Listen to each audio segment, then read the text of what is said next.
할렐루야. 한 주간 잘 지내셨나요? 네. 우리 하나님이 여러분과 늘 함께 하시니 믿음으로 주님 바라보시고 주님 더 가까이 나아가시며 주님이 원하시고 기뻐하시는 귀한 뜻을 잘 행하시는 복 있는 믿음의 삶을 잘 사시길 축복합니다. 오늘도 주님의 은혜와 평화가 여러분의 삶에 가득하시길 축복합니다.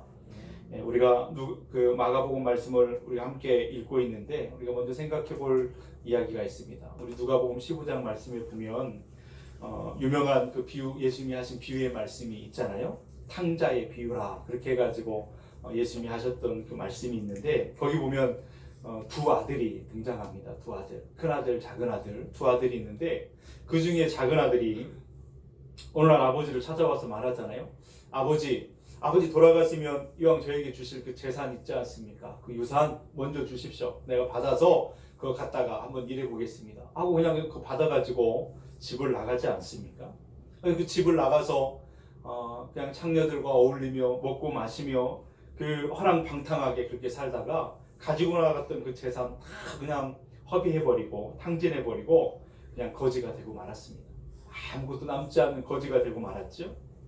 먹고 사는 것이 너무나 힘들어 어쩔 수 없이 돼지치는 일을 하게 되었습니다. 거기 이제 일을 하게 되었는데 그것도 쉬운 일이 아니었어요. 왜냐하면 유대인들에게는 돼지가 부정한 동물이었고 가장 경멸하는 그런 일 가운데 하나였기 때문에 그 돼지를 치는 일도 쉬운 일이 아니었을 것입니다. 근데 먹고 살다 보니까 어쩔 수 없이 이제 그 일을 하게 되었어요. 근데 흉년이 찾아오게 되니까 돼지들이 먹는 그 주염연배라도 먹어서 그 굶주린 배를 채워볼 양으로 그렇게 했는데 그것도 나눠주는 사람이 없는 것입니다. 그래서 그 굶주린 배를 움켜잡고 고통하며 그 비참한 상황 가운데 떨어져 있던 그 작은 아들의 모습을 성경은 우리에게 보여주고 있었죠. 그러면서 어려움이 있으면 철이 드는지 그 아버지의 집을 생각하게 됩니다. 그러면서 내 아버지 집에는 품꾼들이 많이 있는데 늘 배부름으로 그 배불려 먹는 그 품꾼들이 많이 있는데 난 어찌하여 이렇게 되었는가. 그는 그렇게 신세를 한탄하면서 이제라도 아버지의 집에 가야 되겠다. 이런 마음을 이제 갖게 되죠. 그러면서 이제 아버지의 집으로 발을 옮깁니다. 차마 이제 아버지에게 아들로 받아달라고 내 아들이 왔다라고 말할 수가 없어서 그런 생각을 갖게 되죠. 품꾼들 중에 하나로 나를 써주신다면 내가 일하겠습니다. 그렇게 말해야지. 그렇게 하면서 그런 생각으로 아버지 집을 찾아가요. 그랬더니 우리가 아는 것처럼 어떻게 되었습니까? 아버지가 너 이놈 집 나간 놈이 어떻게 돌아왔냐고 내치고 그냥 거부했던가요? 그렇지 않습니다. 집 나간 아들이 언제 돌아올까? 그 하루도 빠짐없이 그 아들을 기다리는 마음으로 그 아들이 언제 돌아올까 그렇게 동구박을 내다보던 그 아버지가 저마치 오던 처벅처벅 걸어오는 어떤 한 사람이 보이는데 그것이 내 아들이다. 너무나 그 아버지의 눈에는 그 아들이 너무나 정확하게 보였어요. 막 달려가서 끌어안지요. 거지가 돼가지고 막 악취가 나는 그의 몸을 막 끌어안고 볼을 비벼대면서 입을 맞추면서 환영하고 더 기뻐하면서 그렇게 환영하는 그 아버지의 모습을 예수님이 말씀하셨어요. 그리고는 씻기고 새 옷을 입히고 또 가락지도 끼워주고 새 신발도 신겨주고 집안에 그 살찐 송아지를 잡아서 큰 잔치를 벌이죠. 집안에 있는 모든 사람들이 기뻐하면서 그 아들 돌아왔다고 기뻐하면서 그 잔치를 참여하고 그 아들을 영접했습니다. 우리가 생각해 보는 것은 그때 그 아버지가 그 아들을 맞이하는 그 환영과 기쁨과 그 감격과 그 흥분은 곧 죄 가운데 빠져있던 우리들을 건지시는 그 하나님 아버지의 그 마음이었고 그 기쁨이었고 그 감격이었다라고 하는 것을 우리가 아는 것입니다. 죄인 하나가 회개하고 돌아오는 것을 하나님은 그토록 기뻐하신다라고 하는 것을 우리 예수님께서 비유로 말씀하신 것이지. 그런데 우리가 한 가지 더 주목하고 싶은 것은 뭐냐면 그 집 큰아들의 반응이었습니다. 늦게 밭에서 돌아오고 보니까 막 집안이 떠들썩하고 막 잔치가 벌어져서 이게 뭔 일인가 하고 사람을 불러다가 물었습니다. 무슨 일이냐고. 그랬더니 그 사람이 대답하죠. 집 나갔던 작은 아드님 있잖아요. 그분이 거지가 돼서 돌아왔어요. 그런데 2차 저차 해가지고 아버지가 그를 기쁘게 맞아주면서 잔치가 벌어졌더라고. 그 큰아들이 기분 나빴습니다. 얼굴색이 변하더니 들어가질 않는 거예요. 그 잔치 자리에 참여하지 않고 밖에 있습니다. 그 소식을 듣고 아버지가 밖에 나오죠. 그리고 그 아들을 설득합니다. 얘야, 그러지 말고 들어가자. 그때 그 큰아들의 입에서 터져나오는 그 불평과 원망의 소리가 누가복음 15장 28절 이하의 말씀에 나오는데, 거기에는 이렇게 기록합니다.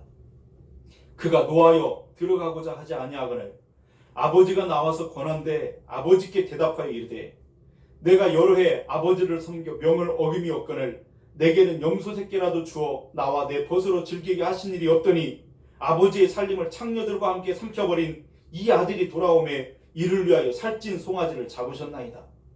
그러면서 아버지를 원망합니다. 여러분, 그때 그 아버지가 아들을 어떻게 설득하지요? 이렇게 말합니다. 아버지가 이르되, 너는 항상 나와 함께 하였으니 내 것이 다 네 것이로되 네 동생은 죽었다가 살아났으며 내가 잃었다가 얻었기로 우리가 즐거워하고 기뻐하는 것이 마땅한지 아니하냐. 그나들은 생각했습니다. 내가 아버지와 늘 함께 있으면서 아버지가 말하는 것을 한 번도 어긴 적이 없는데 아버지는 내게 염소 새끼 한 마리도 준 적이 없다고 그렇게 불평하고 원망했습니다. 그 불평과 원망이 이해가 가시나요? 여러분, 이것이 얼마나 어리석은 원망인가 우리는 생각해 보게 돼요. 여러분, 지금 동생은 이미 가지고 나갔던 재산을 다 탕진해버리고 지금 그에게 있는 재산은 아무것도 없습니다. 자기 것이 없어요. 그러나 지금 남아있는 모든 것들은 그 맏아들, 큰아들의 것입니다. 아버지가 그걸 말하는 거잖아요. 지금 여기 있는 모든 것은 다 네 것이 아니냐. 아버지가 그것을 말하면서 그렇게 그를 설득합니다. 실제적인 그 집의 이 모든 재산의 주인이 네 것이 아니냐, 그렇게 말하는 거예요. 그런데도 자기는 염소 새끼 하나 받은 적이 없다고 그런 식으로 지금 아버지를 원망하고 불평하는 그의 모습을 보게 되죠. 여러분, 우리가 하나님을 믿고 신앙생활을 하는 가운데 많은 경우에 문제가 되고 있을 때가 언제냐면 바로 그때입니다.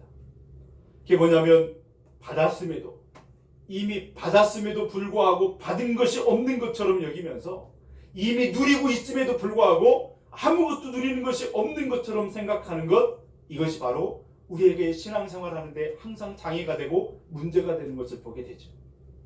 여러분, 오늘 본문에 바리새인이 등장하고 있습니다. 근데 이 바리새인들이 이 맏아들, 이 누가복음 15장에 나와 있는 이 맏아들과 똑같은 생각을 가진 사람들이었습니다. 그동안 예수님께서 사람들에게 자신이 메시아라고 하는 그 증거를 많이 보여주셨습니다. 그럼에도 불구하고 이 사람들은 하나도 그 증거를 받은 적이 없다고, 본 적이 없다고, 들은 적이 없다고 그런 것처럼 예수님께 몰려와 가지고는 표적을 보여달라는 것입니다. 표적을 보이시오, 이렇게 따지듯이 그렇게 하고 있습니다. 11절 말씀을 한번 보십시오. 거기에 보니까 바리새인들이 나와서 예수를 힐난하며 그를 시험하여 하늘로부터 오는 표적을 구하거늘, 이렇게 말씀합니다. 여기서 힐난한다, 이 말이 무슨 말이겠습니까? 무슨 예수님 앞에 나와서 그렇게 예의를 갖추고 정중하게 부드럽게 그렇게 말을 한다는 그런 말이 아니에요. 마치 싸움을 거는 것처럼 막 달려가고 막 핥히려고 달려드는 것처럼 그렇게 예수님께 대드는 것입니다. 표적을 내놓으라는 것입니다. 그런데 이 표적이라고 하는 단어가 이 세메이온이라고 하는 이 단어인데, 이 단어가 무엇을 뜻하는 것이죠? 표적이?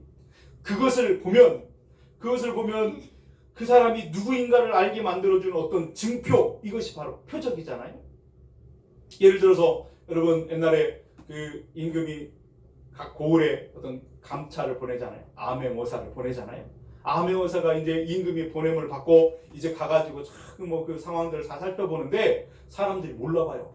이게 임금이 보낸 그 암행어사인지 아닌지를 아무도 몰라봐요. 이게 그냥 선비인지 거진지 아무도 몰라본단 말이죠. 그런데 다 살펴본 다음에 그 암행어사가 품에서 하나를 뭘 다 꺼내가지고 쫙 보여주면 사람들이 어떻게 되죠? 벌벌 떨잖아요. 임금이 보내신 어사구나, 임금이 보낸 사자구나, 그러면서 다 그 앞에 머리를 조아리는 그런 모습을 보게 돼요. 가슴에서 빼가지고 딱 보여주는 게 뭐죠? 마패. 그렇죠?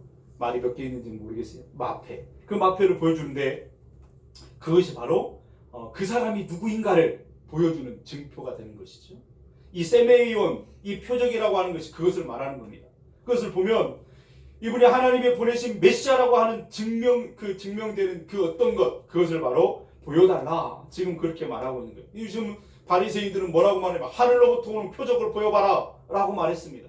하늘로부터 오는 표적 무슨 말입니까? 다시 풀어서 말한다면 하나님이 당신이 메시아, 하나님이 보내신 당신은 메시아라고 하는 증거를 우리 눈에 보여보라는 거예요. 우리가 이해할 수 있도록 말해보라는 거예요. 그렇게 요구하고 있는 것을 보게 됩니다. 그랬더니 예수님의 반응은 어떻게 보이시죠? 평소에 예수님은 자기에게 나오는 사람들을 한 사람도 내친 적이 없으세요. 다 그렇게 품어주셨어요. 가난하고 굶주리고 상처받고 외로워하는 모든 사람들을 다 품에 안으셔서 따뜻하게 그들을 대해주시고 병도 고쳐주시고 치유하시고 회복시켜주시고 그 안에 잃었던 기쁨을 회복시켜주셨던 그 주님이시지 않습니까? 그런데 오늘 그의 모습은 너무나 달라요. 아주 찬바람이 쉥쉥 나는 것처럼 예수님은 아주 냉정하게 그들 앞에 그런 모습을 보여주고 있습니다. 그래서 그들이 달라고 하는 표정은 보여주지 않습니다. 그리고 오히려 깊이 그들의 마음에 그 강팍한 마음을 보시고 탄식하시면서 그들을 떠나버리시는 그런 모습을 보이죠. 상대도 하기 싫다는 그런 모습처럼 그렇게 보여집니다. 12절 13절 말씀을 우리 한번 보겠습니다. 예수께서 마음속으로 깊이 탄식하시며 이르시되 어찌하여 이 세대가 표적을 구하느냐 내가 진실로 너희에게 이르노니 이 세대에 표적을 주지 아니하리라 하시고 그들을 떠나 다시 배에 올라 건너편으로 가시니라. 상대도 하기 싫다는 듯이 정말 탄식하시며 그 자리를 떠나시는 예수님의 모습을 보게 됩니다. 우리가 여기서 이 표적 문제와 관련해서 우리가 한두 가지 생각을 해야 되는 것이 있습니다. 그게 뭐냐면 첫 번째는 그동안 예수님께서는 당신이 메시아라고 하는 것을 보여주는 그 표적을 한 번도 보여주신 적이 없는가? 그래서 이 바리새인들이 와가지고 뭐 그 표적을 보여달라고 그렇게 말하는 것인가? 라고 하는 것을 생각해 볼 수 있습니다. 또 하나는 뭐냐면 아니 이 사람들이 지금 표적을 구하면 예수님이 확실한 표적을 다시 한번 보여줘가지고 이들로 하나님이 보내주신 메시아가 틀림없으시네요. 내가 몰라봐서 죄송합니다. 그리고 그렇게 하면 앞으로 그 사역이 창창 열어질 것 같고 어려움이 없을 것 같은데 왜 예수님은 그들이 요구하는 표적을 보여주지 않는 것일까? 라고 하는 것을 우리가 생각하게 되는 것이죠. 우리가 이 문제를 우리가 생각할 때 먼저 우리가 봐야 되는 건 뭐냐면 왜 표적을 예수님이 보여주지 않았는가? 그것은 다른 것이 아니에요. 아까도 말씀드린 것처럼 이미 예수님은 수많은 표적을 보여주셨습니다. 예수님 당신이 메시아라고 하는 사실을 그리스도라고 하는 사실을 이 모든 많은 사람들을 구원하실 메시아라고 하는 사실을 보여주셨기 때문에 또 다른 표적을 보여줄 이유가 없었다라는 거예요. 여러분 예수님은 처음에 공생애를 시작하시면 사람들 앞에 등장하셨을 때 그분이 말씀을 가르치시고 또 그 말씀을 들으면서 예수님이 행하신 모든 일들 여러 가지 일들을 본 사람들은요 반응이 있었어요. 두 가지 반응으로 나눠졌습니다. 어떤 사람들은 우리가 기다리는 메시아가 아닌가? 우리의 임금이 될 만한 분이다. 그러면서 막 감격하면서 예수님을 따르는 사람들이 있었죠. 그래서 예수님이 가는 곳마다 수많은 사람들이 모여들었습니다. 그런가 하면 어떤 부류는 여전히 예수님을 의심의 눈초리로 쳐다봤어요? 아닐 거야. 메시아는 아닐 거야. 그리스도가 아니야. 아닐 거야. 그러면서 의심의 눈초리로 보내는 사람들이 그 중에 있었습니다. 둘 중에 하나였죠. 그런데 우리가 놀라는 것은 그 의심했던 사람들 가운데 우리가 잘 아는 어떤 사람도 있었어요. 한때는 수많은 사람들 앞에서 이분이야말로 하나님이 보내신 그분, 구약에서 선지자들이 예언했던 그분이라고 세상 죄를 짊어지고 가시는 하나님의 어린 양이라 그렇게 말했던 사람이에요. 누구죠? 세례 요한이요. 세례 요한도요 그 마음에 의심하면서 예수님이 진짜 메시아인가? 라고 했던 적이 있었습니다. 그런 충격을 받지 않으시는데 그분의 입으로 그분은 메시아라고 세상 죄를 질고하는 하나님의 어린 양이라고 말했던 그분이 어떻게 해서 이런 지경에 빠졌는가? 의심하는 지경에 빠졌는가? 이런 것을 보면 사람이 자신한다 하지만 얼마나 연약하고 부족한 사람인가를 우리가 다시 한번 돌아보게 되는 것이죠. 세례 요한이 한 번은 그 왕이었던 헤롯이 자기 제수였던 빌립의 아내를 데려와가지고 자기 아내로 삼아버렸잖아요. 불법적으로. 그러니까 이 세례 요한이 그것을 참지 못하고 아주 그냥 통렬하게 그 결혼은 잘못된 것이라고 그 죄라고 그렇게 하면서 비판했습니다. 그러니까 이 왕이 자기가 잘못했다고 죄졌다고 그러니까 기분 나쁜 거예요. 그래서 그 세례 요한을 잡아다가 감옥에 쳐넣지 않았습니까? 나중에 결론적으로 보면 그 세례 요한은 결국에는 그 감옥에서 목이 베어 순교를 당하시잖아요. 그 헤로디아 그 딸 살로메가 그 생일날 막 잔치를 이렇게 그 춤을 추다가 왕이 기뻐가지고 네가 원하는 것은 내가 나라의 절반이라도 주겠다 그러니까 그 살로메가 그 어머니한테 가서 말을 듣고 와서 뭐라고 말해요? 세례요한의 목을 주십시오. 그러니까 그때 왕이 자기가 말한 거 지켜야 된다 생각해서 세례요한의 목을 잘라서 주지 않았습니까? 근데 오늘 얘기는 그 세례요한이 죽기 전에 있었던 그 이야기입니다. 감옥에 갇혀 있으면서 세례요한이 무슨 기대를 갖고 있었을까요? 세례요한은 믿고 있었거든요. 예수님 그분이 메시아라고 하는 사실을 틀림없이 믿고 있었어요. 그런데 그러니까 지금 자기가 감옥에 갇히고 어려움에 빠져 있으니 그냥 자기를 방치하지는 않으실 거라는 기대가 있지 않았겠습니까? 반드시 나를 이 감옥에서 꺼내주실 거야. 어떻게 하실 거야? 이런 기대를 갖고 있었을 겁니다. 그런데 예수님이 아무리 시간이 지나도 예수님이 자기를 면해오지 않는 거예요. 그리고 어떤 반응을 보여주지 않는 거예요. 자기를 꺼내주지 않는 그런 모습을 보면서 감옥에서 그 시간이 길어지니까 요한도 사람이니까 마음에 의심이 생긴 거예요. 예수님 그분이 진짜 메시아가 확실한가? 라고 하는 의심이 생기면서 제자들을 불렀습니다. 이럴 거 아니에요. 너네들이 예수님께 직접 가서 물어봐라. 구약에 예언된 오시기로 약속된 메시아가 선생님 진짜 맞습니까? 예수님 당신 진짜 메시아입니까? 그렇게 물어봐라. 우리가 다른 사람을 기다릴까요? 딱 부러지게 물어보라고 그렇게 시키지 않았습니까? 제자들이 세례 요한의 제자들이 예수님께 가가지고 물어봤어요. 그것이 마태복음 11장에 기록되어 있지 않습니까? 그 질문을 받았을 때 예수님께서 뭐라고 말씀하셨어요? 물론이지 내가 메시아지 라고 대답한 것이 아니라 뭐라고 말씀하셨냐면 너희들 내 곁에 머물러 내가 한 모든 일을 다 보고 가서 본 대로 세례 요한에게 말해주라고 그렇게 말하지 않았습니까? 그것이 바로 그 얘기가 마태복음 11장 4절 5절에 기록된 말씀이죠. 거기는 이렇게 말씀하셨습니다. 예수께서 대답하여 이르시되 너희가 가서 듣고 보는 것을 요한에게 알리되 맹인이 보며 못 걷는 자가 걸으며 나병 환자가 깨끗함을 받으며 못 듣는 자가 들으며 죽은 자가 살아나며 가난한 자에게 복음이 전파된다 하라 말씀하셨습니다. 내가 메시아라 이렇게 말하는 대신에 너희들은 내가 하는 것을 보고 가서 그것을 말하라. 귀 먹은 사람이 다시 듣게 되고 못 보는 사람이 다시 보게 되고 그렇게 못 걷는 사람이 다시 걷게 되고 나병 환자가 다시 깨끗함을 얻고 죽은 자가 살아나고 가난한 자에게 복음이 증거된다라고 하는 것을 전해진다라고 하는 것을 말해보라는 거예요. 그러니까 지금 무엇을 말하는 거예요? 예수님이 지금 가르치시고 예수님이 하시는 모든 일들은 무엇을 증거해주고 있다는 것을 말하는 것입니까?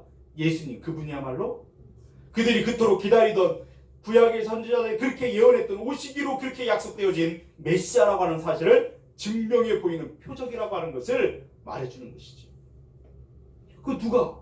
지금까지 그런 분들이 한 분도 없었어요. 메시아 오직 예수님만이 하셨던 그 사역 그 구약에서 예언됐던 그 예언의 그 성취가 바로 예수님을 통해서 이루어지고 있다는 것을 보여주신 것이죠. 삶을 통해서.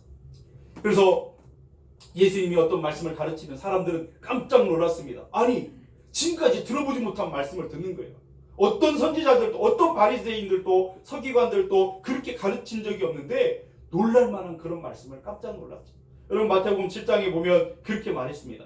예수께서 이 말씀을 마치심에 무리들이 그의 가르치심에 놀라니 이는 그 가르치시는 것이 권위 있는 자와 같고 그들의 서기관들과 같지 아니함일러라. 사람들은 예수님이 하시는 말씀을 두고 깜짝 놀랐습니다. 무슨 말이요? 예수님이 가르치신 그 놀랄만한 가르치심을 통해서 그 가르치심이 그분이 메시아라고 하는 사실을 증거해 보여주는 표적이었다라고 하는 것이죠. 또 예수님이 하시는 모든 일들이 그 증거가 되는 것인데 그 중에 하나만 찾아본다면 마가복음 2장 12절에 보면 그가 일어나 곧 상을 가지고 모든 사람 앞에서 나가거늘 그들이 다 놀라 하나님께 영광을 돌리며 이르되 우리가 이런 일을 도무지 보지 못하였다 하더라. 무슨 일이냐면 중풍병자가 예수님을 만나고 벌떡 일어나 그 상을 들고 나가는 것을 보면서 주변에 있는 사람들이 깜짝 놀라는 것입니다. 그러면서 한 번도 그런 적을 지금까지 본 적이 없다고 그러면서 하나님께 영광을 돌렸다. 성경은 그렇게 증언해 주지 않습니까? 이것이 뭐예요? 바로 예수님 그분이 메시아라고 하는 사실을 보여주는 표적 그 증거였다라고 하는 것이죠. 그래서 예수님은 당신이 하시는 그 일들 그 역사들을 통해서 당신이 메시아라고 하는 사실을 분명하게 보여주는 표적들을 보여주셨습니다. 요한복음 5장 36절에 보면 이렇게 기록하지요. 내게는 요한의 증거보다 더 큰 증거가 있으니 아버지께서 내게 주사 이루게 하시는 역사, 곧 내가 하는 그 역사가 아버지께서 나를 보내신 것을 나를 위하여 증언하는 것이요. 할렐루야. 이렇게 말씀하셨습니다.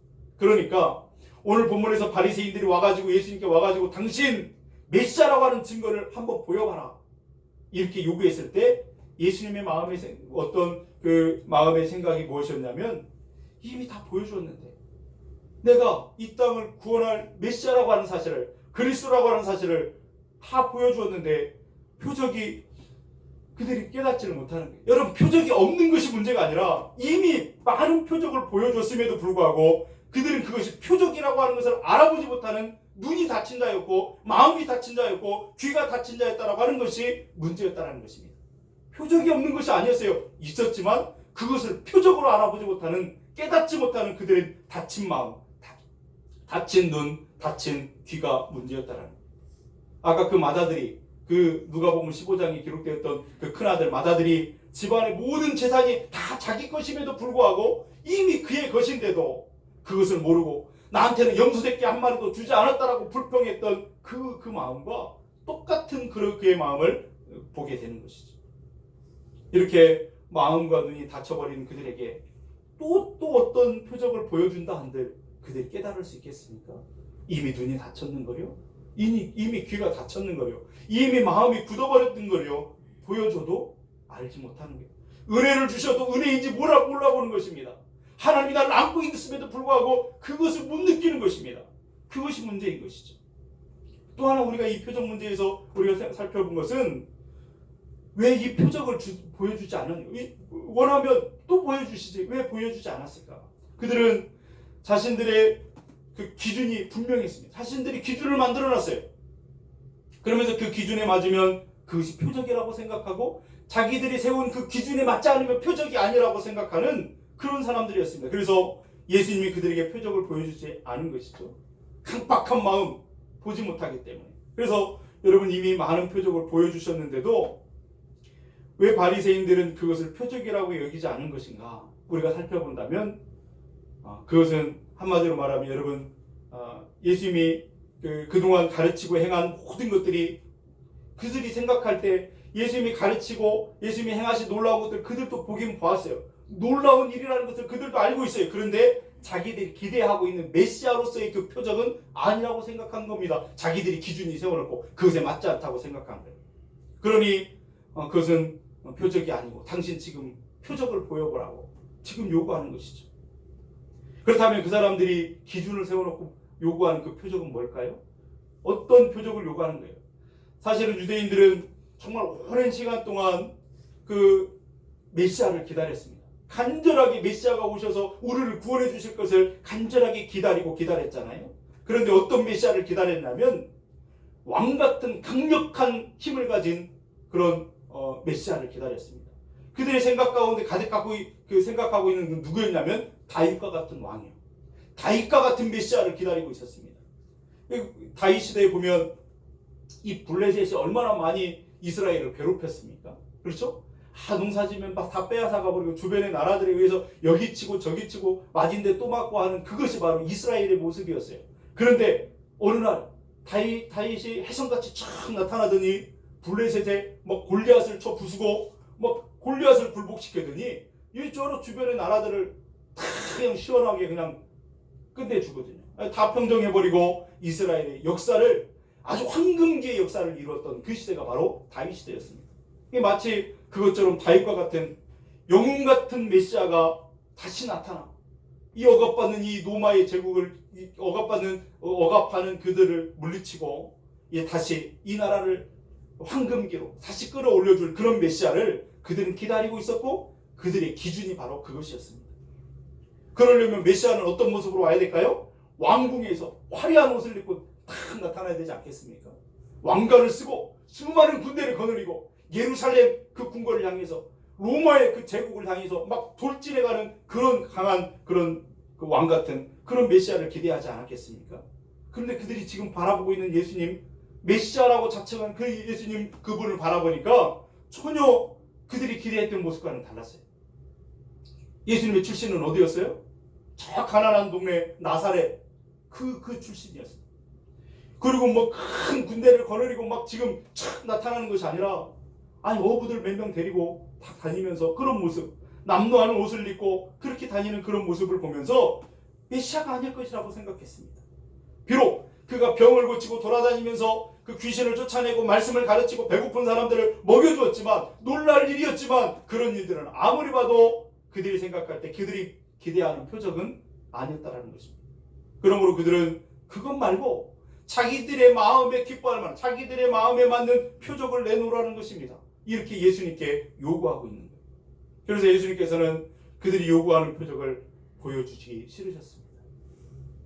왜냐하면 그분이 오신 목적이 그들이 원하는 왕처럼 이곳에 오셔서 인기를 얻고 영광을 누리고 그러려고 오신 분이 아니기 때문에, 그분이 오신 목적은 그것이 아니었기 때문에 그들이 원하는 표적을 그들이 원하는 대로 보여주기 싫으셨습니다.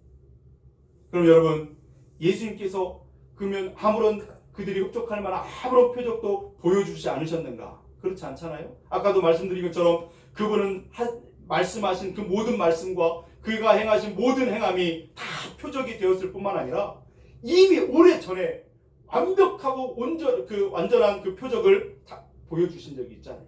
이게 언제였냐면 그분께서 탄생하시던 그날 밤에, 그분이 태어나시는 그날 밤이요. 이미 예수님께서는, 하나님께서는 메시아가 이 땅에 태어났다, 탄생했다라고 하는 것을 알려주는 분명한 표적을 보여주셨습니다.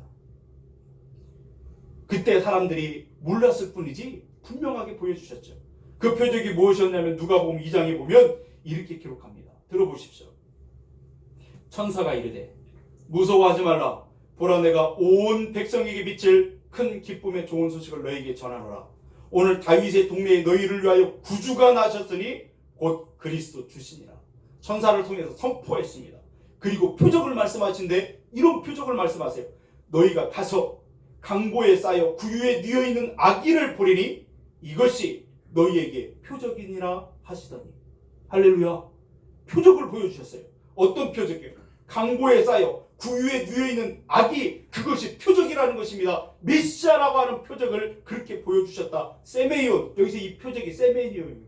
이 바리새인들이 예수님께 와서 표적을 보여달라. 이때 이 표적과 이 단어와 여기 이 단어가 똑같은 단어예요.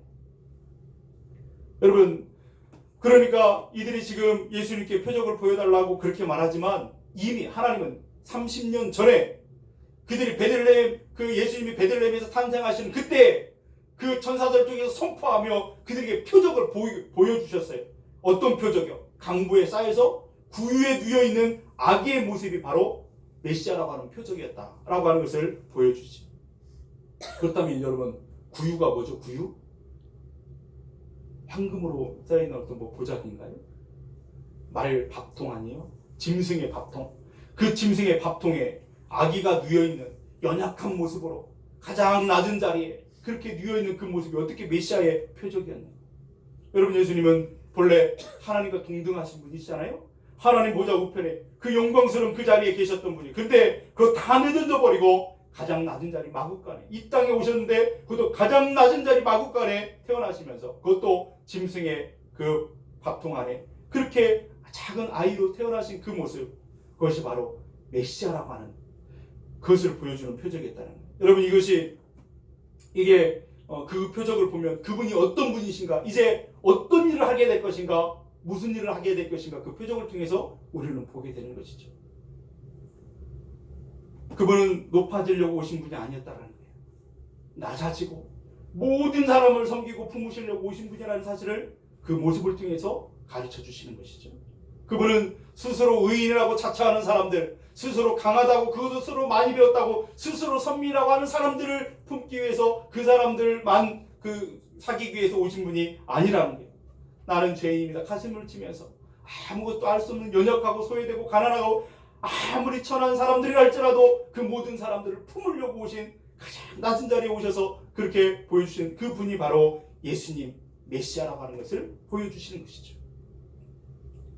생각해 보십시오. 그분은 왕으로, 이 땅에 어떤 사람이 왕으로 태어나는 사람이 어디 말구유에 태어난 사람을 보신 적이 있으십니까? 그러나 우리 주님은 세상의 왕과는 달라요. 이 땅에 오셔서 인기를 누리고 영광을 받으려고 오신 분이 아니라 섬김 받으려고 오신 분이 아니라 섬기러 오셨어요. 우리를 대신하여 죽기 위해서 오신 분. 가장 낮은 자리에서 모든 사람을 차별하지 않고 다 받아주시기 위해서 가장 낮은 자리 초라한 모습으로 그렇게 오셨다라고 하는 거예요. 그것이 메시아의 표적이다라고 가르쳐 주시죠. 여러분, 그분이 높은 자리에 그대로 앉아 계셨다고 한다면 우리는 구원받지 못했습니다. 그분은 내려오셔서 우리와 같은 자리에 계시고 우리 대신 죽어주심으로 오늘 우리가 구원받은 줄로 믿습니다. 그분이 낮아지셨기 때문에 우리는 하나님의 자리로, 하나님의 자녀로 높아진 것이죠. 그분이 죽으셨기 때문에 우리는 다시 살게 된 줄로 믿습니다. 그분이 이 비천한 땅에 오셨기 때문에 우리는 영원한 하나님의 나라, 세상에서 어떤 것과 비교할 수 없는 궁궐보다 더 아름다운 천국, 그 천국을 소유한 사람들이 된 줄로 믿습니다. 그래서 낮은 모습으로 오셨다라고 하는 것을 보여주는 표적이 바로 그거에 따르는 거예요. 강보에 쌓여 구유에 누워있는 아기의 표적, 이것을 보여주셨죠. 그러나 바리새인들은 그런 표적을 인정하지 않는 것입니다. 그런 표적을 표적으로 깨닫지를 못하는 것입니다. 우리는 왕을 원합니다. 다윗과 같은 강력한 왕을 원합니다. 군대를 거느리고 백성들 위에 군림하여 다스릴 왕을 원합니다. 그들은 그렇게 요구합니다. 이러니까 예수님께서 그 보여주신 표적이 그들의 마음에 닿지 않는 것입니다. 예수님이 그렇다면 나는 너희들이 원하는 그런 표적을 보여줄 수 없다, 그렇게 말하듯이 거기서 떠나서 다시 다른 데로 가시는 그런 모습을 보게 되죠. 우리가 신앙생활할 때 정말 중요하게 여겨야 되는 것도 있습니다. 뭐냐면 내가 틀을 만들어 놓고 내가 원하는 건 이것이니 주님도 이것을 따라 주십시오 하는 것이 신앙생활이 아니라 하나님이 원하시고 기뻐하신 것이 무엇인지를 늘 찾고 구하면서 그것에 나를 굴복시키고 그것에 나를 순종시키고 그것에 따라 순종하는 것이 우리의 삶이고 신앙생활의 가장 기본적인 마음의 태도인 것을 우리는 믿습니다. 그것이 바른 신앙생활이죠.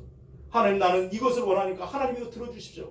떼쓰는 것이 아니라 하나님 무엇을 원하십니까? 내가 어떻게 하길 원하십니까? 내가 어떻게 해야 하나님께 영광 돌리겠습니까? 그것을 알게 하시고 나로 하여금 그것을 순종하게 해달라고. 그것이 진짜 신앙생활인 줄로 믿습니다. 하나님을 기쁘시게 하는 신앙생활, 저와 여러분이 갖게 되기를 주님의 이름으로 축원드립니다. 근데 오늘날도 많은 그리스도인들이 있지만 많은 사람들 가운데 여기 바리새인들과 똑같이 그렇게 주님께 지금도 표적을 요구하는 사람들이 많잖아요. 이것을 다르게 표현한다면 그런 것 아니겠어요? 주님, 표적을 보여주십시오. 나를 사랑하고 있다고 하는 표적을 한번 보여보십시오. 당신이 정말 나를 구원하신 분이라고 한다면, 아니 내 삶이 왜 이렇게 지금 힘들고 어려운 것입니까? 내 상황은 왜 이런 것인가? 내가 어저께 기도했는데 왜 들어주시지 않는 것인가? 정말 살아계시기는 한 겁니까? 나를 사랑하시는 한 겁니까? 표적을 보여주십시오. 이렇게 요구하는 사람들이 얼마나 많은지, 이것이 얼마나 어리석은 요구인지 우리는 다시 한번 생각하게 된다 하는 것입니다. 여러분, 사람을 그러므로 여러분, 우리가 기억하는 건 표적을 구하는 것이 아니라 이미 주신 그 표적을 깨닫고 감사로 반응하고 믿음으로 반응하는 사람들이 되어야 될 줄로 믿습니다. 또 다른 표적이 왜 또 필요한 것입니까? 이미 다 주셨는 거예요. 성경이 말씀하시고 그 표적을 우리에게 이미 보여주셨는데 십자가보다 더 강력한 표적이 어디 있습니까? 하늘의 영광을 다 버리시고 가장 낮은 자리에 오셨던 그 표적보다 더 진한, 더 강한 표적이 또 어디 있습니까? 그 표적을 깨닫고 그것에 감격하며 감사할 수 있는 저와 여러분들 될 수 있기를 주님의 이름으로 축원드립니다. 여러분, 이런 이야기를 한번 하면 어떨까요? 어떤 흉악한 죄인이 있습니다. 그래서 사형을 받게 되었어요. 그래서 그를 광장에 끌어다 놓고 사람들 앞에 세웠습니다. 빨리 형틀에 달아 목을 달아 죽이라고, 저 사람은 흉악한 죄인이라고 사람들이 막 비난하고 손가락질하고 침을 뱉고 욕을 내뱉습니다. 빨리 죽이라고, 빨리 죽이라고. 그 죄수는 자기의 죄를 아니까 고개를 들 수 없습니다. 사람들이 던지는 돌을 맞습니다. 처참한 모습으로 끌려나와서 이미 고문다가 피투성이가 된 모습으로 아무런 소망이 없이 고개를 숙이고 있죠. 이제 곧 목이 잘려 죽을 판입니다. 그런데 그 살벌한 그 상황 가운데 군중들 속에서 누가 한 사람이 비집고 나이 많은 그 여인 한 사람이 그 사이를 비집고 그 사람들 앞에 나타납니다. 그리고 그 사형수 앞에 다가가지요. 그리고는 많은 사람들이 다 쳐다보는 건데 저 여자가 누군가 사람들은 그렇게 궁금하고 쳐다봅니다. 근데 그 노파가 자기의 손을 들어 그 사형수의 얼굴을 쓰다듬으면서 눈물을 쏟아냅니다. 내 새끼, 내 사랑하는 내 새끼, 내 새끼 하면서 그 사람을 끌어안고 펑펑 울립니다. 무엇을 말해주는 걸까요? 이 여자는 누굴까요? 그 사형수의 엄마입니다. 어머니. 모든 사람들로 하여금 그 여자가 하는 그 행위를 통해서 그분은 그 사람의 어머니구나, 엄마구나 라고 하는 것을 보여주는 증거를 그렇게 삶을 통해서 보여주었습니다. 그러면서 나와서 내 사랑하는 내 새끼라고 끌어안고 그 동작을 통해서 알게 하는 거예요. 그것보다 더 강력한 표적이 어디 있겠어요? 이것은 당신들이 욕하고 죽이라고 말하는 이 사람은 내 아들입니다. 나는 당신들을 다 싫어하고 미워하고 그렇게 정죄하지만 나는 이 아들을 사랑합니다. 그러면서 그 아들을 깨닫는 그 어머니의 마음. 이 어머니 그것보다 더 강력한 표적이 어떻게 그 어머니가 그 아들을 사랑하는 그 마음이에요. 여러분 우리가 어리석어 깨닫지 못하고 있지만 저나 여러분이나 여기에 끌려나와 죽어야 마땅한 이 사형수, 이 죄수와 다를 바 없는 사람들이었다는 사실을 여러분 알고 계십니까? 그 충격적인 사실을 여러분 알고 계십니까? 우리도 이제 곧 목이 달아나고 완전히 그 지옥의 구덩텅이 그 불 속에 떨어진 인생들이었습니다. 그런데 예수님께서 우리를 저주하고 미워하고 정죄하고 막 돌팔매질하고 있는 그 현장 가운데 찾아오셨습니다. 그리고 사람들 사이에서 그 정죄하는 그 사이에서 다가오시더니 우리를 끌어안으셨죠. 있는 모습 그대로 빛조성이 아무런 소망도 없는 우리의 삶을 그냥 끌어안으셨어요. 꼭 끌어안으시면서 대신 돌을 맞아주십니다. 침뱉음을 당하십니다. 대신 그 욕을 당하고 침뱉음을 하고 모욕을 당하시죠. 그러면서 말하는 거예요. 넌 내 거다. 너는 내 것이다. 여러분 그것이 바로 십자가잖아요. 여러분 그분이 우리를 사랑하시는 그 증거가 바로 그것이었죠. 십자가. 그분이 우리를 구원하셔 오셨다라고 하는 것, 그것보다 더 강력한 표적이 어디 있겠습니까? 그분은 우리의 사슬을 풀어놓고 우리를 풀어주신 다음에 대신해서 그 자리에서 대신 죽어주심으로 우리가 구원받고 오늘 이 자리에 있는 줄로 믿습니다. 바로 십자가죠. 십자가에서 보이신 그분의 사랑, 그분의 은혜, 말로 다할 수 없는, 우리가 가르칠 수 없는 그 크신 사랑을 우리는 거기서 본 것이죠. 하늘의 영광 보좌에서는 우리를 구원할 수 없게, 우리를 그렇게 하실 수 없게 그분의 가장 낮은 자리, 그 마구간의 그 구유에 누워있는 그 모습을 통해서 표적을 보여주셨습니다. 그렇게 낮은 자리에 오셔서 모든 사람을 끌어안으시고 너는 내 것이라고 말씀하시며 우리를 살려주신 그 은혜를 다시 한번 생각하게 됩니다. 사랑하는 여러분, 우리가 하나님의 받은 은혜, 그 예수님을 통해서 구원해 주신 그것을 우리가 생각하면 우리가 다른 것을 무엇을 다 요구할 수 있겠습니까? 하나님 나를 지금 사랑하고 있다는 걸 보여주십시오. 뭘 요구할 수 있겠습니까? 이미 우리는 사랑받았고 우리는 이 자리에 있다라고 하는 그 자체가 우리는 구원받은 증거인 줄로 믿습니다. 할렐루야. 이 자리는 나오고 싶다고 나오는 자리가 아니에요. 이 자리는 하나님이 부르시고 구원받은 사람들이 하나님을 감사로 예배하는 자리이니 우리가 이 자리에 있다는 것이 얼마나 큰 은혜이고 감사인 것, 우리가 하나님의 자녀인 것을 구원받았다고 하는 정말로 분명한 증거이지 않겠습니까? 여러분, 그러므로 우리는 이제 다른 것 구하지 않고 내가 이미 은혜 받았으니 구원받았으니 그것에 대한 감사와 감격을 가지고 그 은혜를 누리고 또 하나님께 감사로 찬양으로 그렇게 반응하시는 저와 여러분들의 삶이 될 수 있기를 주님의 이름으로 축원드립니다. 한 가지요. 그러므로 우리가 구원받은 사람이라면 한 가지를 꼭 기억하셔야 됩니다. 감사를 잊지 않는 것입니다. 감사가 사라지면 거기서 불평과 원망이 자리하거든요. 그것을 꼭 기억하고 하나님 내게 나 같은 사람의 삶의 자리에 찾아오셔서 나를 안아주신 것 감사합니다. 나를 대신하여 죽어주시고 나를 대신하여 돌 맞아주시고 나를 대신하여 침뱉음 당해주시고 나를 대신하여 그렇게 해주셔서 감사합니다. 내가 이제 주님의 은혜로 살았으니 내가 주를 위해서 살겠습니다. 이런 고백과 결단이 우리 안에 있어지기를 주님의 이름으로 축원드립니다. 이제 나는 하나님의 자녀된 표적을 받았으니 하나님의 거룩하심을 닮아가기를 소원하며 주님이 원하시고 기뻐하시는 그런 모습을 살기를 소원하며 주님이 겸손하신 모습을 닮아 하나님과 경건의 훈련을 쌓고 날마다 주님 닮아가는 삶을 살아가겠습니다. 소원하는 자에게 하나님이 그렇게 인도하시고 빚어주시고 세워가시는 줄로 믿습니다. 사랑하는 여러분, 이제 우리는 사순절을 이제 시작하면서 지난 수요일부터 이제 제 수요일 해가지고 오늘 사순절 첫 번째 주일을 맞았습니다. 사순절은 주님이 우리를 위해서 오시고 우리를 위해서 겪으셨던 그 고난을 깊이 묵상하는 시간들, 훈련하는 시간들, 예수님 닮아가는 성화의 삶을 훈련하는 시간들이. 그러므로 주님을 깊이 묵상하는 가운데 주님 닮아가시는 복된 삶을 살아가시는 귀한 시간들 될 수 있기를 주님의 이름으로 축원드립니다. 기도하시겠습니다.